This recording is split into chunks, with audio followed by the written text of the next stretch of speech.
ஓம் ஸ்ரீ பிரித்யங்கரா தேவியே போற்றி போற்றி. ஓம் ஸ்ரீ பிரித்யங்கரா தேவியே போற்றி போற்றி.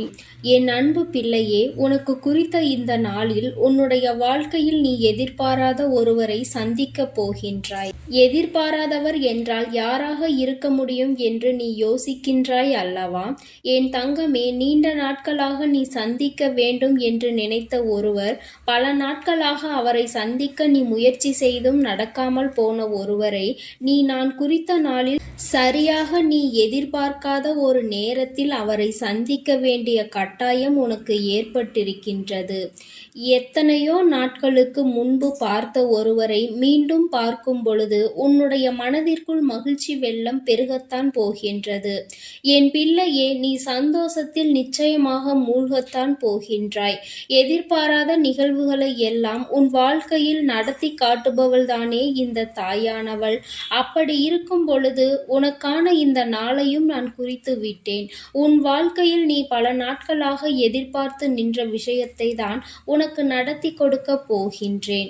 நான் இதை உனக்கு நடத்தி கொடுப்பதற்கு ஒரு காரணம் இருக்கிறது. என் குழந்தையே, நம்முடைய மனதிற்குள் எத்தனை வேதனைகள் இருந்தாலும் நமக்கு பிடித்த ஒருவரை சந்திக்கும் பொழுது அவர்களிடத்தில் நம் மனதில் இருக்கின்ற அத்தனை கஷ்டங்களையும் கொட்டி தீர்க்கும் பொழுது உன்னுடைய மனதில் இருக்கின்ற அத்தனை பாரங்களும் இறங்கிவிடும் அல்லவா? அப்படிதான் நீ சந்திக்க போகின்ற ஒருவரும் உனக்கு இருக்க போகின்றார். இந்த நல்ல நாளில் புன்னகையோடு நீ அதனை எதிர்நோக்க ஆரம்பிக்க வேண்டும். நிச்சயமாக என் தங்கமே, உன்னுடைய வாழ்க்கை உனக்கு நல்லதை கொடுக்க வேண்டிய கட்டாயம் இப்பொழுது வந்துவிட்டது. நான் குறித்த இந்த நாளில் என் குழந்தை, உனக்கானதை எல்லாம் நீ பெற்றுக்கொள்ள வேண்டும் என்றுதான் உன் அம்மா உன்னிடத்தில் சொல்ல வந்திருக்கின்றேன்.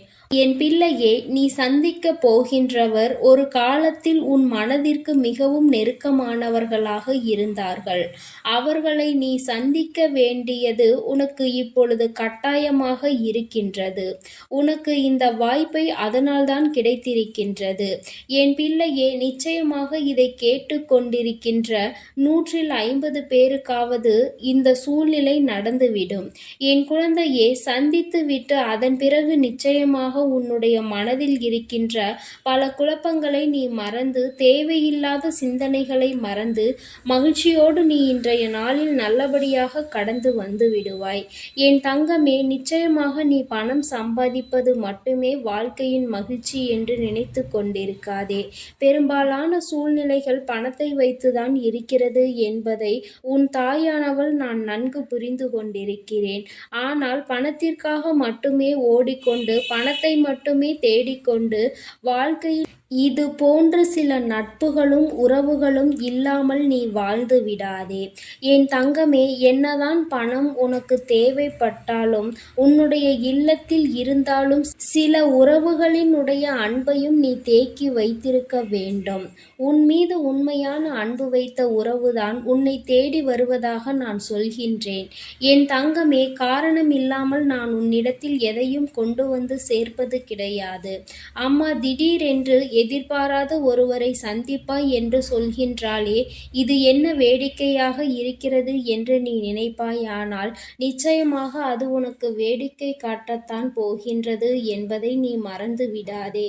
இங்கே உறவுகள் எல்லாம் பணம் இருந்தால் உன்னை நல்லபடியாக உபசரிப்பார்கள், இல்லை என்றால் உன்னை அவமானப்படுத்தி விடுவார்கள். இதுதான் இன்றைய காலத்தில் நடந்து கொண்டிருக்கின்றது என்பதையும் நான் நன்கு உணர்வேன். ஆனால் உண்மையாகவே நான் சொல்கின்ற இவர் பணத்திற்காக உன்னிடம் பேசியதில்லை. பணம் வேண்டும் என்று ஒரு நாளும் உன்னிடத்தில் கேட்டதில்லை. பணம் மட்டுமே முக்கியம் என்று ஒரு நாளும் சொன்னது இல்லை. பணம் இருக்கின்றதோ இல்லையோ, உன்னோடு உன் தோள் மீது கை போட்டு அன்று உனக்கு எத்தனை ஆறுதலாக இருந்தார்களோ அதே ஆறுதலை உனக்கு இப்பொழுது கொடுக்கக்கூடிய ஒரு உறவுதான் என் பிள்ளையே உன்னை தேடி வரப்போகின்றது. யதார்த்தத்தை புரிந்து கொள்ளாத வரை வாழ்க்கையில் எதுவுமே யாருக்கும் புரிய போவது கிடையாது. உண்மையாக ஒருவர் உன்னை புரிந்து கொண்டார்கள் என்றால் வாழ்க்கையினுடைய யதார்த்தம் என்னவென்பதை தெரிந்து அவர்கள் நடக்க வேண்டும். எல்லோருக்கும் இங்கு நாம் பார்க்கின்ற கண்ணோட்டத்தை பொறுத்தது எல்லாமே மாறுபடும். பிடித்தவர்கள் தவறு செய்தால் அதை நாம் பெரிதாக எடுத்துக்கொள்வதில்லை. அதே நேரத்தில் ஒரு பிடிக்காதவர் சிறியதாக ஒரு தவறை செய்துவிட்டால் கூட மலை போல அதை குற்றமாக பார்க்கின்றோம். இது யதார்த்தம் என்று விட்டுவிட வேண்டும். எப்பொழுது இதுவெல்லாம் புரிகின்றதோ அப்பொழுது இந்த வாழ்க்கையில் உனக்கே ஒரு நல்ல தெளிவு கிடைத்துவிடும். என் தங்கமே, வாழ்க்கையில் சிக்கனம் என்றால் என்ன தெரியுமா? ஒருவன் பணத்தை எந்த அளவிற்கு குறைவாக செலவு செய்கிறான் என்பதை பொறுத்தது கிடையாது. அதை எவன் எவ்வளவு உபயோகமாக செலவிடுகிறான் என்பதை பொறுத்தது. நான் சொல்வது உனக்கு புரிகின்றதா? பணத்தை செலவு செய்யாமல் பூட்டி வைத்து கொண்டே இருப்பது ஒன்றும் சிக்கனம் அல்ல. அதை தேவையான காரியங்களுக்கு, இக்கட்டான சூழ்நிலைகளுக்கும் நீ சரியாக அதனை பயன்படுத்த வேண்டும் என்றுதான் உன் அம்மா சொல்கின்றேன். என் தங்கமே, காரணம் இல்லாமல் பணத்தை செலவு செய்யக்கூடாது. செலவு செய்துவிட்ட பிறகு அது மீண்டும் உன் கைகளுக்கு வருவது கிடையாது என்பதை நீ புரிந்துகொள். வருமானத்திற்கான வழி இருந்தால் மட்டும்தான் நீ செலவு செய்திட வேண்டும். அப்பொழுதுதான் உனக்கு 2 மடங்காக அந்த வருமானம் மீண்டும் திரும்ப கிடைக்கும். என் தங்கமே, எப்பொழுதுமே நான் சொல்கின்ற இந்த நேர்மையான வார்த்தைகளை நீ எப்பொழுதும் சொல்லிக்கொண்டே இரு. நிச்சயமாக உன்னுடைய உடல்நிலையானது மிகவும் ஆரோக்கியமாக இருக்கும். முதலில் என்னால் முடியவில்லை, என் உடலில் அங்கு வலிக்கிறது, இங்கு வலிக்கிறது, எனக்கு அப்படி இருக்கிறது என்று சொல்வதை நிறுத்திவிட்டு எப்பொழுதும் நேர்மையான இந்த வார்த்தைகளை நீ சொல்லிப்பார். உனக்கே உன்னுடைய உடலில் பல நல்ல மாற்றங்கள் தெரிய வரும். நான் மிகுந்த ஆரோக்கியத்தோடு இருக்கிறேன். நான் என்னுடைய உடலை அக்கறையோடு பேணி காக்கிறேன். நான் உடற்பயிற்சியை விரும்பி செய்து கொண்டிருக்கிறேன். நான் நல்ல ஆரோக்கியமான உணவை மட்டுமே எடுத்து கொண்டுள்ளேன். உடல் உறுப்புகள் எல்லாம் சீராக தான் இருக்கிறது. உடல் எடையை பராமரித்து கொண்டிருக்கிறேன். என் உடல் உறுப்புகள் எனக்கு காட்டும் அறிகுறிகளை எல்லாம் நான் உற்று நோக்கி கவனிக்கிறேன். ஆரோக்கியமாக இருப்பது எனக்கு மிகவும் எளியது. என்னுடைய உடல்நிலை என்னுடைய கட்டுப்பாட்டில் இருக்கிறது. ஒவ்வொரு நாளும் நான் என்னுடைய ஆரோக்கியத்தை மேம்படுத்தி கொண்டே இருக்கிறேன். என்னுடைய நல்ல உடல்நிலைக்கு உதவுகின்ற இந்த இயற்கைக்கு மிக நன்றி என்று என் குழந்தை மனதிற்குள் நேர்மையான வார்த்தைகளினால் உன்னை எப்பொழுதுமே நீ தைரியப்படுத்தி கொண்டிருக்க வேண்டும். உன்னுடைய உடல் ஆரோக்கியத்தை பேணி காத்து கொண்டிரு. அதன் பிறகு உனக்கு உடல்நிலை சரியில்லை, இது சரியில்லை, அது சரியில்லை என்று ஒரு நாளும் உன் வாயிலிருந்து வார்த்தைகள் வரக்கூடாது. அப்பொழுது உன்னுடைய உடலை நோய்களும் தாக்காது என்பதை நீ புரிந்து கொள்வாய். என் பிள்ளையே, எதிர்பாராத நேரத்தில் எதிர்பாராத ஒருவரை மனமகிழ்ச்சியோடு நீ சந்திப்பதற்கு தயாராக இரு. உன்னுடைய உடலின் மீதும் உன்னுடைய மனதின் மீதும் நீ கொண்டிருக்கின்ற அக்கறை, அப்படியே உனக்குள் இருக்கின்ற எண்ணங்கள் தான் அவர்களுக்கும் சென்று சேரும் என்பதை தான் அம்மா உனக்கு சொல்கின்றேன்.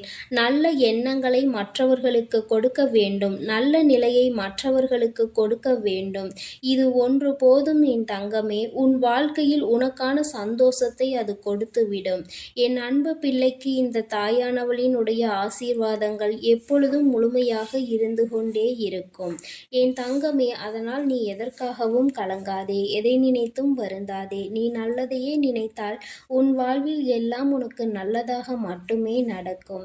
நான் குறித்த நாளை நீ எப்பொழுதும் எதிர்நோக்கி காத்து கொண்டே இரு. நிச்சயமாக உனக்கான ஒருவரை நீ சந்திக்கத்தான் போகின்றாய்.